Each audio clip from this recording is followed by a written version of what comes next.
Happy Thanksgiving. Welcome back to Reason for Truth for part 2 of giving thanks to God in all circumstances. What a great day. It's Thanksgiving Day.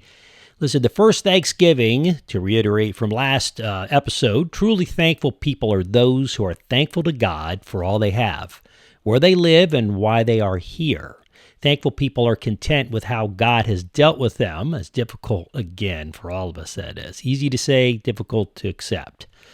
This is just as true, though, for the Pilgrims who founded America as it was for those who cherish God and country here in the 21st century. That's you and I, right, for the most part. Today, I want to shed greater clarity as to the true history of what we have come to know as the first Thanksgiving. And in today's Part 2 follow-up segment, I'm going to share with you the only 2 eyewitness accounts of the original Thanksgiving celebration, and then share some key biblical scriptures regarding what God tells us about the importance of being thankful. Welcome to Reason for Truth, where the truth comes first. And listen, you know the reasons come last, but where we're always and constantly learning. Because listen, when we stop learning, we stop teaching, or at least stop teaching well. Today's truth is that we are called to give thanks to God in all circumstances. Just as the Pilgrims gave thanks to God in all their circumstances, we as Christians in the 21st century are to do the same. And I'm going to go back and reiterate 1 Thessalonians 5:18, which says that we are to what? Give thanks in all circumstances, for this is what? The will of God in Jesus Christ for you and for me, right? Remember, truly thankful people, again, are those who are thankful to God for all they have, all the things we've been blessed with, and we appreciate that. Thankful people, as thankful people, we should be content with what God has kind of dealt with us, good and bad. I didn't say be joyful in it, but be content when the times are down. Listen, we can be content when things are up as well, right?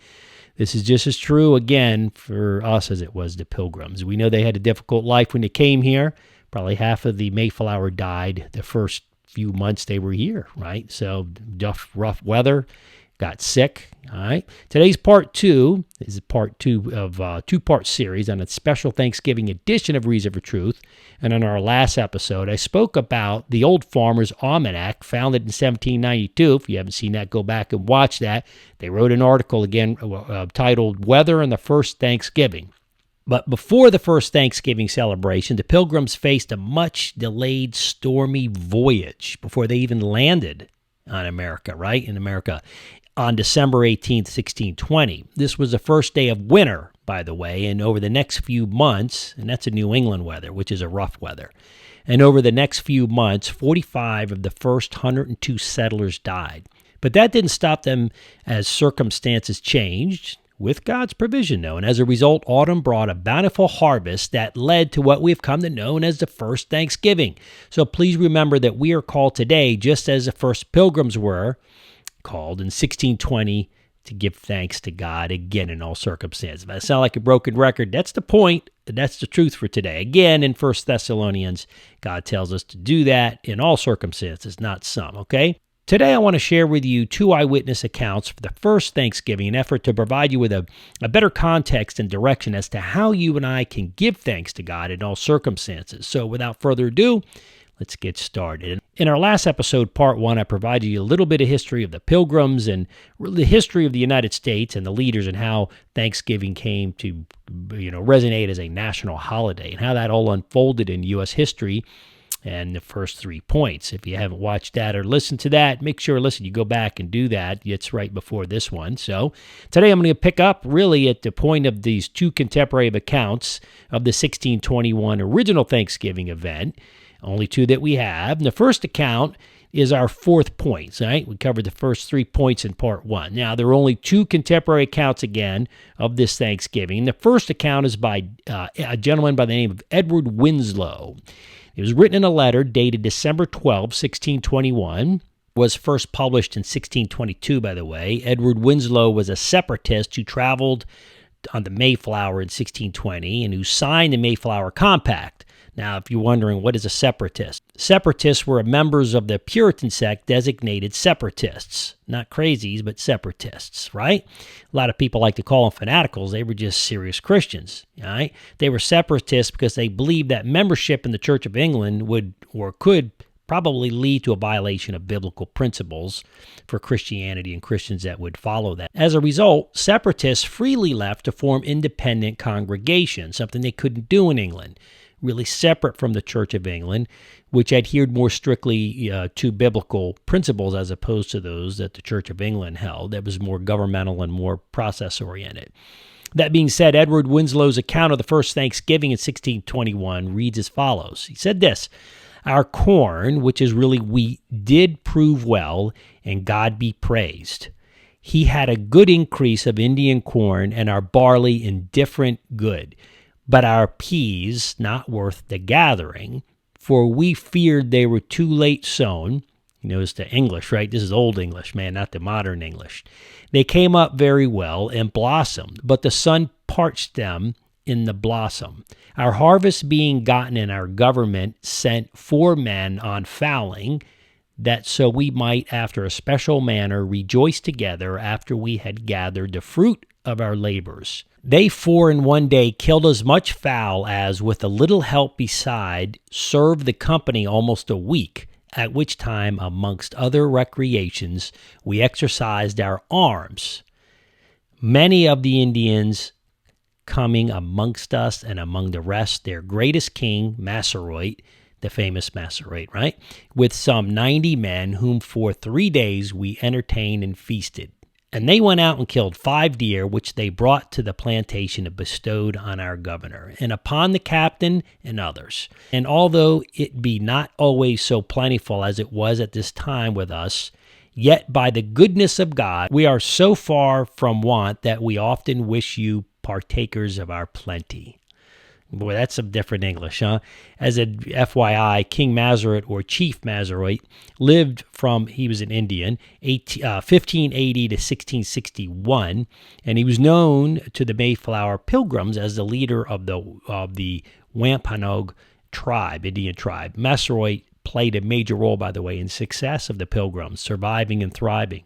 Conventional narratives of Massaroit paint a picture of a friendly, indigenous person who came to the aid of the starving Pilgrims, joining them on what they consider to be the first Thanksgiving feast. I want to make sure that we look at this from God's provision. But this was the first account of the eyewitness account of the first Thanksgiving celebration in 1621.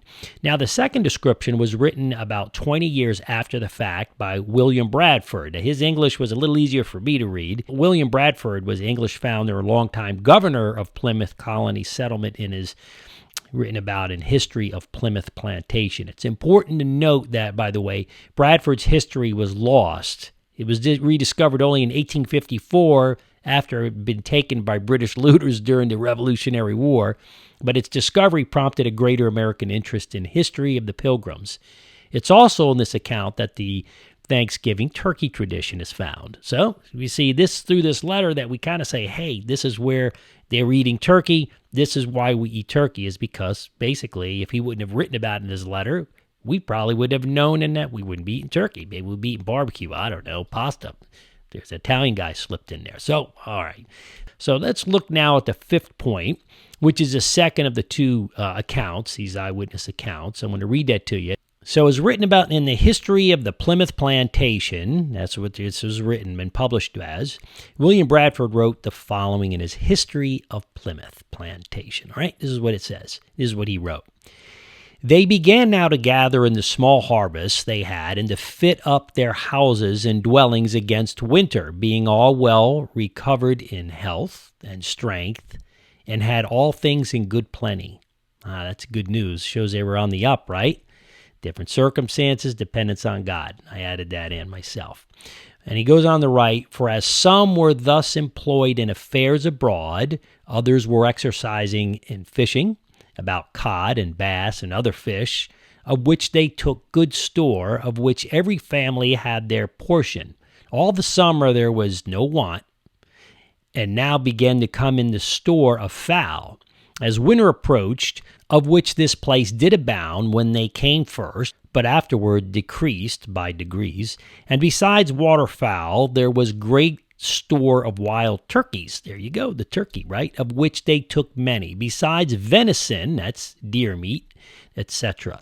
Besides that, they had about a peck of meal a week to a person, or now since harvest Indian corn to that portion, which made many afterwards write so largely of their plenty here to their friends in England, which were not frayed but true reports. If you're wondering what a peck of food is, generally speaking, it's an imperial or a U.S. customary unit of dry food with the volume equivalent to maybe 2 dry gallons or 8 dry quarts or 16 dry pints. As you're saying, this is how much food we had. Notice how they were very grateful and said we had plenty to eat. Big difference from dying and coming off the boat, the Mayflower. Listen, although the peck is no longer widely used, by the way, some produce, such as apples, are still sold by the peck in the USA. Going to an apple orchard, you're probably going to hear them talking about a peck. We also find the peck mentioned, by the way, in the old nursery rhyme, Peter Piper. You read that for yourself.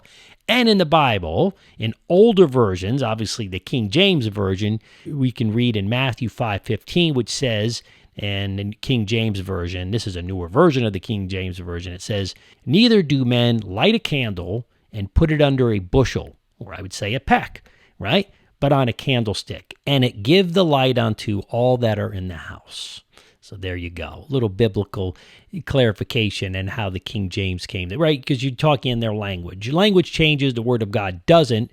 So we, in other words, the way we describe something changes. What is actually mentioned in the Bible never changes. All right, last but not least, I want to close with some biblical references. That's the important part, and speak to the importance of giving thanks and really our thanksgiving for all that God has provided us. A good starting point is found in Psalms 106, 107, 118, and 136. Go read those for yourself. Again, that's Psalms 106, 107, 118, and 136. Each of these psalms start with these words: "Oh, give thanks to the Lord, for he is good, for his steadfast love endures forever." The concept, by the way, of thanks is found 102 times, by the way, in the Old Testament. And the word thanksgiving is literally used 72 of those times. Biblical thanksgiving is a real thing, and it means acknowledge. Biblical thanksgiving means acknowledging what is right about God in praise and thanksgiving. According to 1 Chronicles 16:34, biblical thanksgiving means acknowledging what is right about God in praise and thanksgiving. Read that for yourself again. That's a beautiful piece of scripture.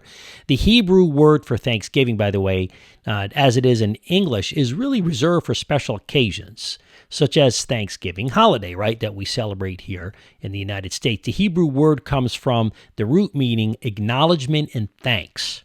This means in all circumstances, not just some. Remember, God is in control, and we have much to be thankful for, knowing that He and He alone has all things in His hands. First, I want to read a few short scriptures and then elaborate on 1 Thessalonians 5:18, actually. Now, let's start off with Philippians 4:6. It tells us, "Do not be anxious about anything, but in everything by prayer and supplication with thanksgiving, and let your requests be known to God." Listen, God knows your needs. And He wants us, and He wants you, and He wants me to cast our anxieties, yes, even now, and the stress onto Him. Listen, knowing that He has this, He said, "I got this." It doesn't mean we're going to live perfect, comfortable life. He's just saying, "I got this." So we have to trust in that and trust what He has for us. But we need to be praying for His mercy and His grace and direction, His justice, right?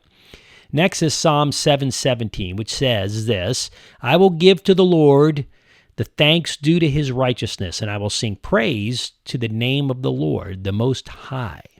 And you know what? This reminds us to give thanks to God, for the fact that He's a righteous God, and He's righteous with us. But God's mercies are new every morning for us. He's merciful for us. He's not just and knocking us out of our seat every day, right? I want to look at Colossians 3:15. It says this: "And let the peace of Christ rule in your hearts, to which indeed you were called in one body, and be thankful." Listen, we can truly trust in Jesus Christ. He's going to give you the peace, even during persecution. And it's hard to argue against giving God thanks for that peace, because even when we find times of trial, That peace that surpasses all understanding is available to us if we'll embrace it. Lastly, but I want to look at 1 Thessalonians 5:18, which says, to give thanks in all circumstances, for this is the will of God in Jesus Christ for you. I think you've heard me say that a few times in part 1 and part 2. Well, let's talk about these verses. These verses have more relevance for you and I in 2020. And the 1 Thessalonians was written as the church was facing the prospect of insufferable persecution. Yet Paul commanded them to this: rejoice, pray, and give thanks. Right? This is made evident by the imperative mode of these verbs that Paul's given us. What Paul is saying is to rejoice always. Greek word there is pantot.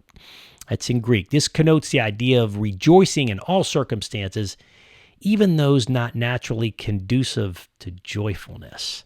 See, there's a difference between happiness and being joyfulness. We can be content and we can give thanks even at times where we're not happy. And I think God will give us joy and will certainly give us peace in those times. And he will sustain us until what happens? The autumn comes, that we have another season of Thanksgiving, just like the Pilgrims. Remember, it doesn't stay dark forever, folks.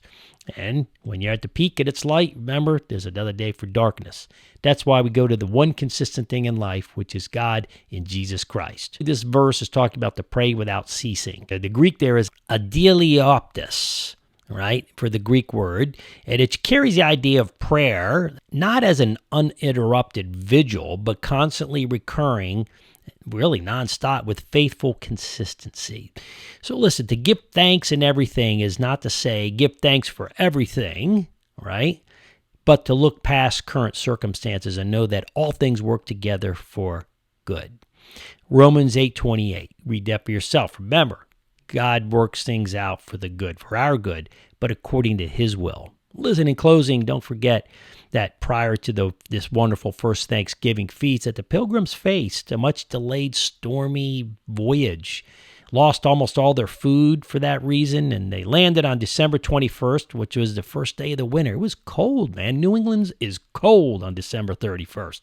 I'm talking cold. Within a few months of landing, 45 of the first 102 settlers died. Can you imagine? I mean, I can't. It's not like they went in the side, said, man, let's have a funeral, turn the heat on. Maybe you had to cut trees down in the middle of winter, build your house, start a fire, and then for food, right? Tough life they started. If that were not enough, the entire ordeal was followed by a rough spring. They just didn't go right into like, it's sunny the next day, right? But in God's providence, autumn, that's the fall, brought a bountiful harvest that led to the first Thanksgiving celebration, which we celebrate as the famous Thanksgiving Day. Thanksgiving to God and those pilgrims whose sacrifice made it possible for you and I to live in America. And even if you don't live in America, listen, you were living in freedom. America's created peace and thanksgiving around the world. I'm reminded of 1 Thessalonians 5:18, which says this: give thanks in all circumstances, for this is the will of God in Jesus Christ for you. And that's your Thanksgiving reason for truth. As always, if you have any questions or comments, please leave them below. I promise I'll get back to you within a reasonable amount of time. If you're listening on podcast, please give us 5 stars and iTunes to subscribe. Now, if you're watching on YouTube, make sure that you subscribe. Pop that little alert bell at the bottom of your screen. I pray for you that this Thanksgiving is filled with a unique thanks to God in your triumphs and in your difficulties. I also pray that you will enjoy some turkey, be filled with tryptophan, and which, listen, it's going to lead to, God willing, a nice, peaceful Thanksgiving nap, right? Lastly, it's year-end. Listen, I spoke before, typical of many not-for-profits, we run short. We use people's gifts very judiciously. We see that as a biblical mandate to treat it with the utmost, stretch it as thin as we can. But at the end of the year, we are running thin, and that's just the way it goes.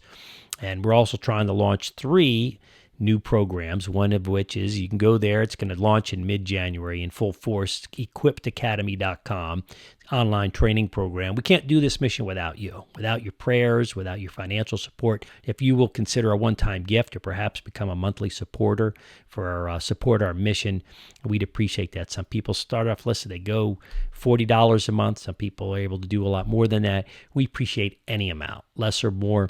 Please see reasonfortruth.org or reasonfortruth.bible And you'll find a little button at the top right called Donate. Just hit there and it'll lead you right through what you need to do. Until next time, from my family to yours, happy Thanksgiving with a grateful heart. I'm your host, Stephen Garofalo, and this is your Thanksgiving Reason for Truth for today.